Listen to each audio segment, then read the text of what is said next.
Shri Rishikesh Patelji, Education Minister of Gujarat, Professor Bimal N. Patel, Vice Chancellor of the University, faculty members, graduating students, other students who will graduate, families and guests.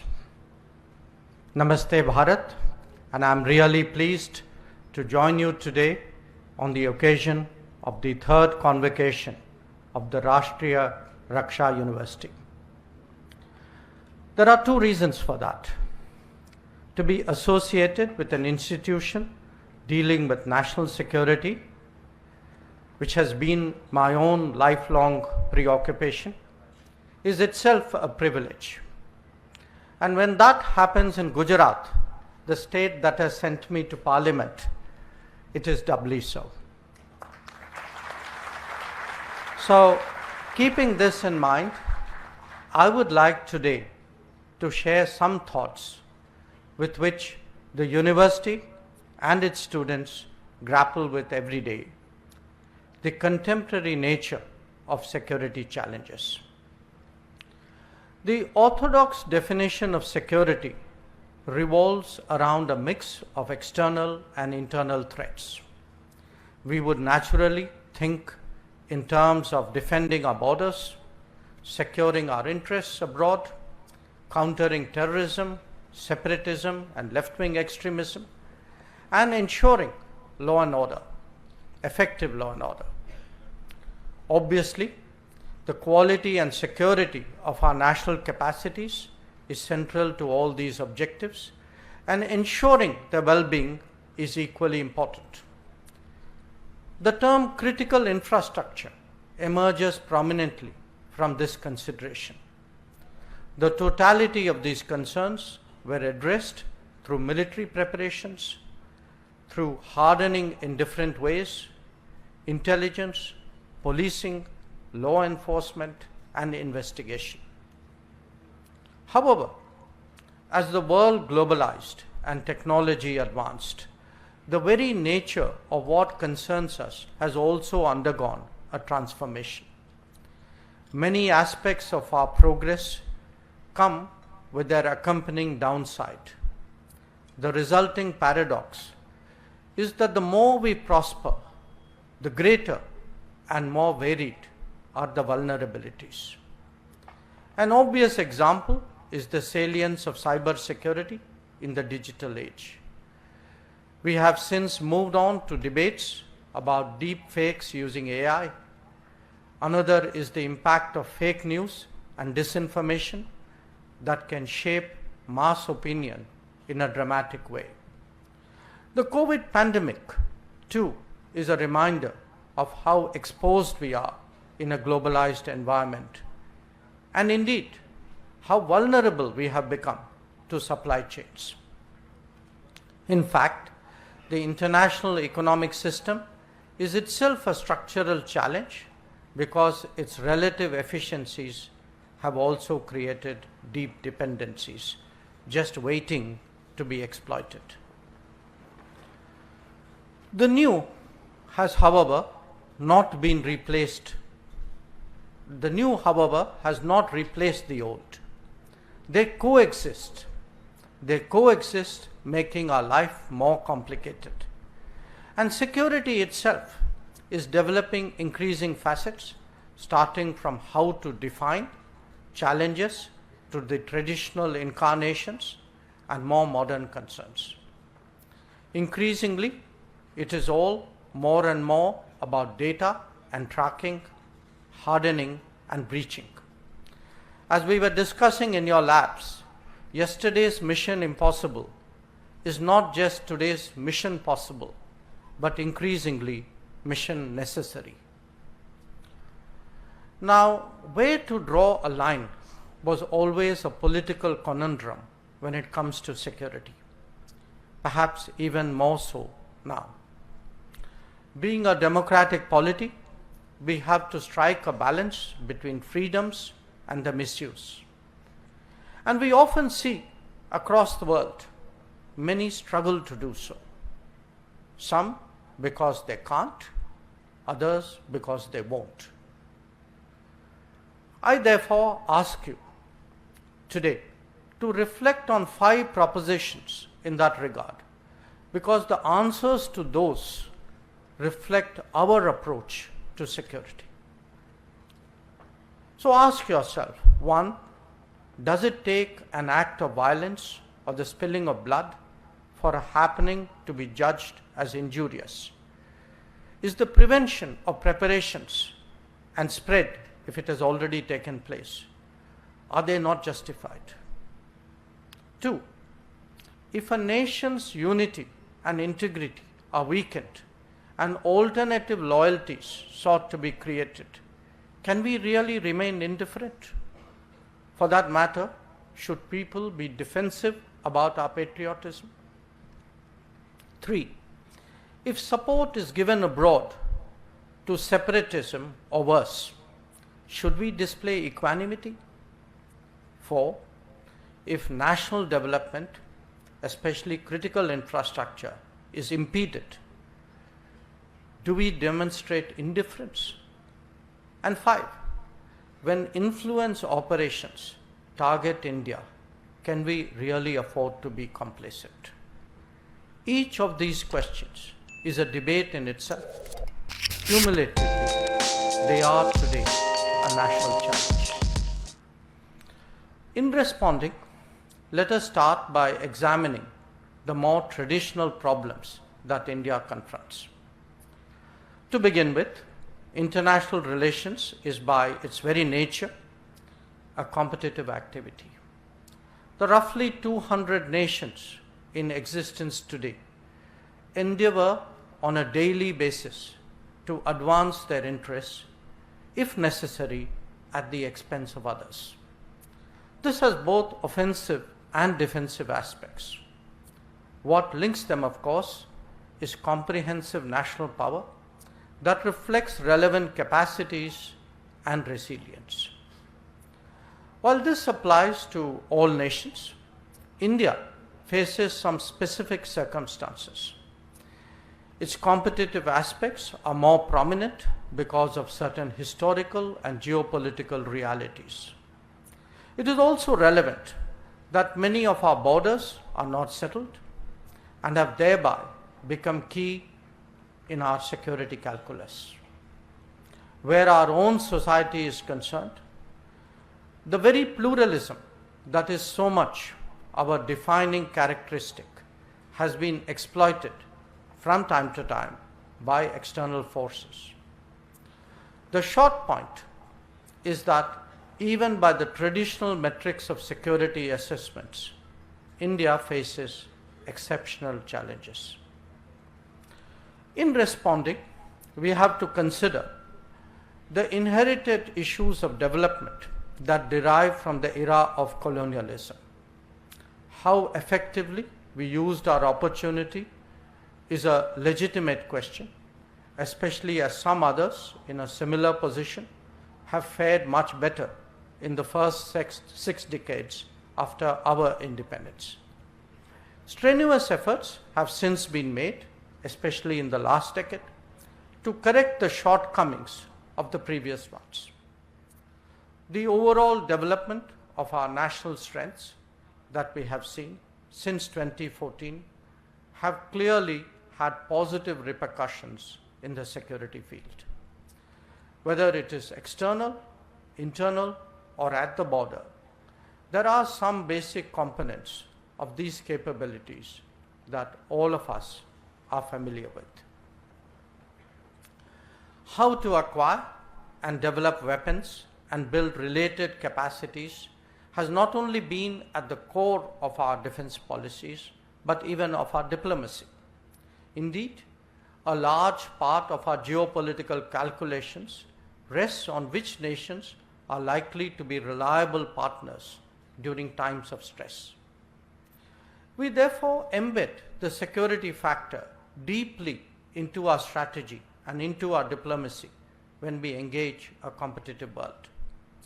The magnitude of what we seek naturally reflects our growing interests, greater aspirations, and in fact, the nature of warfare and of security. what would be considered relevant to national security itself has a very much broader definition. We have long been conversant with the concept of dual technology that has extended even more to encapsulate critical and emerging technologies. It has been a signal achievement of Indian diplomacy that we have been successful in forging relationships with multiple and often competing powers to this end. Logistics has also been, in fact, always been key to security and warfare. Yet, in our country, this has been a neglected dimension till recently. Take our border areas facing China as an illustration, and let the figures speak for themselves. Today, road construction is 2x, bridging and tunneling 3x, and the border infrastructure budget 4x compared to what was the commitment and achievement of the last decade. But it is not just the length and number of the roads, tunnels, and bridges, but the consequences that they have for our operational capabilities. In the last decade, we have seen all-weather connectivity to Ladakh and to Tawang, focus on access to critical passes along the LAC, and the construction, in fact, of the world's highest motorable road over the Umlingla Pass. Consider the implications when the closing of the crucial Zojila access is halved today to just 73 days. And similarly, when the opening of 16 critical passes happens much ahead of previous years, saving efforts and costs in terms of air sustenance. My purpose in highlighting the change with regard to infrastructure is fourfold. One, to emphasize how dearly complacency and neglect can cause us in the domain of security. We saw that graphically in 1962, but sadly, its lessons were not apparently learnt by those who came later either. It is only now that we are approaching border infrastructure with the seriousness that it deserves. The second is the imperative of a larger assessment that guides security-related policies and activities. Misjudging the posture of neighbors and believing that neglect of border areas is in itself a defense has been costly as well. It too has required strenuous efforts since 2014 to be corrected. Third, the application of new technologies and modern construction techniques has yielded visible results. This has also been accompanied by a reform of organizations like the BRO. And fourth, the results of an all of the government approach towards pressing national challenges have been overcoming the silos of the past. There are lessons from this experience which could be applied across a range of other problems. Now, whether it is equipment for building infrastructure or weaponry for our armed forces, the concerns of external dependence have long dogged us. From time to time, efforts at indigenization have been made, but never as seriously and as systemically as they now are. Atmanirbhar Bharat is itself an expression of national security because it mitigates others exploiting our vulnerabilities. This has taken different forms in different domains, but most notably that of Make in India. The fact is that the talent and the ability for that has not only existed, but in fact has been steadily growing. What was required was the leadership, the vision, and the commitment to bring it together and make it a truly national endeavor. When defense startups are encouraged, when defense procurement is expanded, when domestic defense procurement is expanded, when new technologies like drones are facilitated, and when the Prime Minister himself flies in the Tejas, the nation sees the difference. It is not just a question of meeting our own needs. There is an international defense market out there that India has started to target. The 16,000 crore of exports currently not only just highlight the potential to grow. Friends, the progress of nations in history has to great measure reflected the progress of technology. Indeed, big strategic shifts have taken place when one or another country has acquired a decisive technology advantage over the rest of the world. At the very least, the compulsions of competition require us to stay at least abreast of latest developments. And therein lies another source of concern when it comes to security. In the post-1992 reform era, we understandably opened up our economy, but we did not pay adequate attention to safeguarding and upgrading our manufacturing. On the contrary, there were pundits who pronounced that it was not our competence to even go down this path. But the simple truth is that without robust manufacturing, a nation like India can never be updated on technology, leave alone emerge as a leader in particular domains.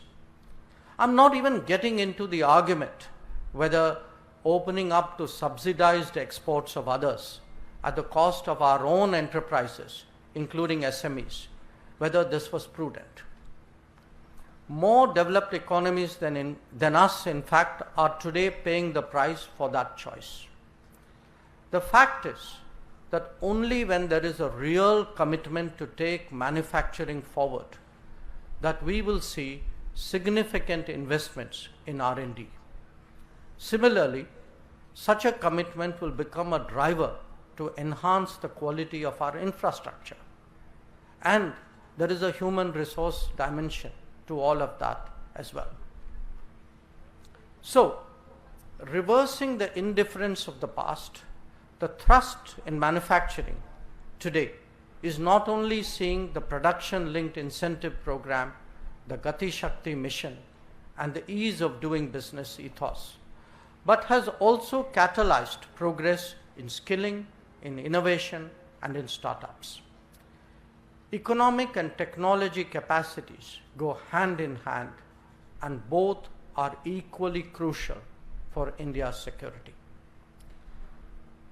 The relevance of various yojanas that we have witnessed since 2014 also bears thought in this context. We are used to actually thinking of them in isolation and evaluating their impact in that particular field which the yojana focuses on. But just think about it, connect the dots, and a larger picture of radical transformation emerges that bodes well for our nation's security. When we look comprehensively at health, nutrition, cleanliness, electricity and water connection, education, housing, support to farmers, financial inclusion, digital connectivity, and employment, each one is a different set of yojanas, but connect them and you will see that the outlines of New India, of Viksit Bharat, is becoming much sharper. It is based on this broad-based interconnected growth that the foundation for sustainable development is being laid. Deep national strengths and capacities require societal progress at all levels in all fields. Across the world,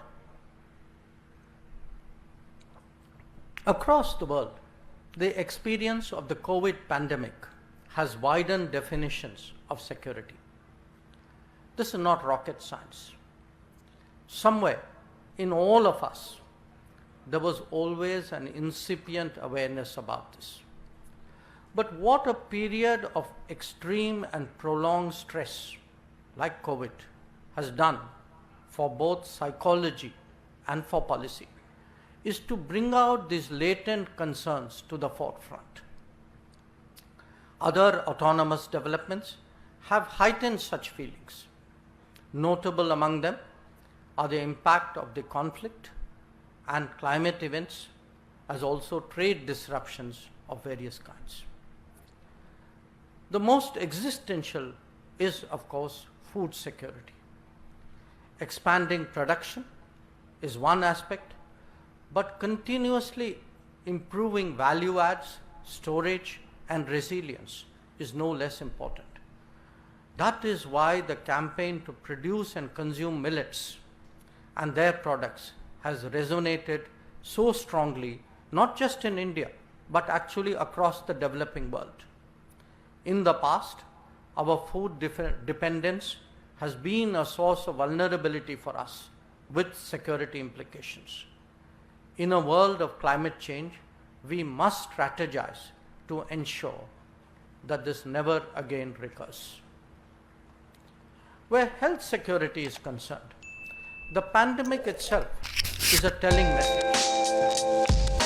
How to ensure reliability of ingredients, reliability of the flow of ingredients is a natural concern, one that would require much more of the supply chain to be under our national control.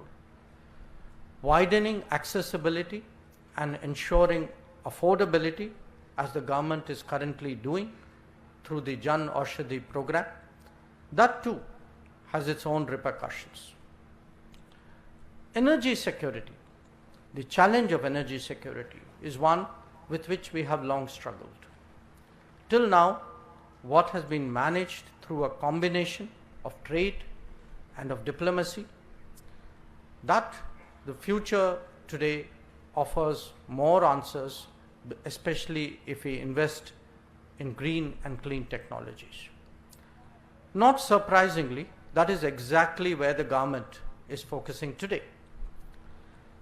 We have got skilled at hedging the risks of external energy exposure. But when it comes to fossil fuels, that same awareness, leave alone response, is not yet there in much of the world when it comes to renewables. A serious consideration of the security implications of external dependence on renewables is very much the need of the day. Water security is another looming issue where new thinking on harvesting, on usage and conservation has already made its impact across the country. The growing demand of an expanded population on water resources, the emergence of new technologies in this particular field, and apprehensions emanating from climate change, all of them today combine and contribute to the need for a changing conversation. Security considerations also drive the contemporary debate about the merits of globalization. The COVID experience, as I noted, has encouraged the quest for strategic autonomy in different regions, defined increasingly in economic and in technology resilience. In fact, global economic debates are today particularly focused on reliability and redundancy of supply chains. For India, this is an opportunity. With the right partnerships, it can open up doors to the manufacturing world at a much higher level of technology. The counterpart of this in the digital domain is the importance of trust and of transparency. It could be in telecoms, in apps and games, or in fact in data in any form. Trusted providers and partners are today at a premium. The challenge of over-concentration today has spurred a desire for re-globalization on different terms. In a world of AI, of EVs, of chips, of drones, and critical technologies and resources, new goals for national security are being devised along with new practices and new partnerships. But as I noted earlier, the old has not entirely gone away. As we contemplate global challenges like maritime security, climate events, natural disasters, or terrorism, there is still a very powerful case for international cooperation. In India's case, this ranges from emerging as a first responder, as we have done increasingly this decade, to developing greater interoperability with partners and to sharing experiences, as this university is doing. Terrorism has long been a particular challenge for India, and our mission to delegitimize it and to counter it remains unrelenting. As the world has seen, it is a domain that draws particular energy from technology and from technology advancements. Counter-terrorism, therefore, challenges both our capabilities and our imaginations. As our interests expand, we have to strive to also contribute to the security of others. This may be in the immediate neighborhood, or it may be in terms of financial, health, and energy support to them. Or indeed, to a larger constituency like the Global South, to whom we provided vaccines during the COVID, and development and security support even otherwise. Globalization also brings a particular security responsibility to a people engaged in a global workplace. Our framework cannot remain one just at home. As Indian professionals, students, expatriates, and visitors spread across the world, it is imperative that they do so confidently. The Vande Bharat mission during the pandemic was a demonstration of our capabilities and our commitment to their welfare.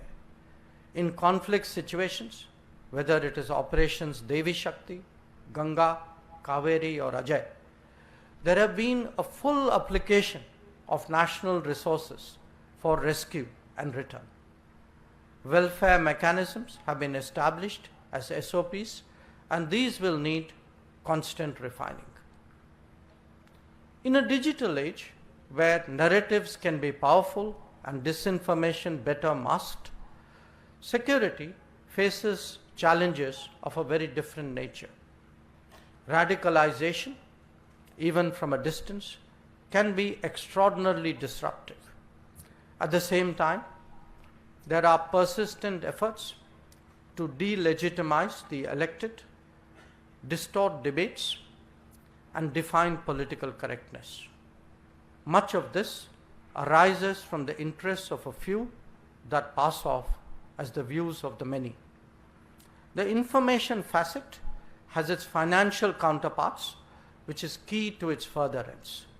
These call for a very different set of skills if they have to be effectively exposed and negated. Friends, ensuring effective national security today is a far more complex task. It requires more interdisciplinary training and education and varied experience. As India rises, these challenges will grow because the stakes for us and the stakes for the world will be much higher. That may mean more responsibilities, but also different opportunities.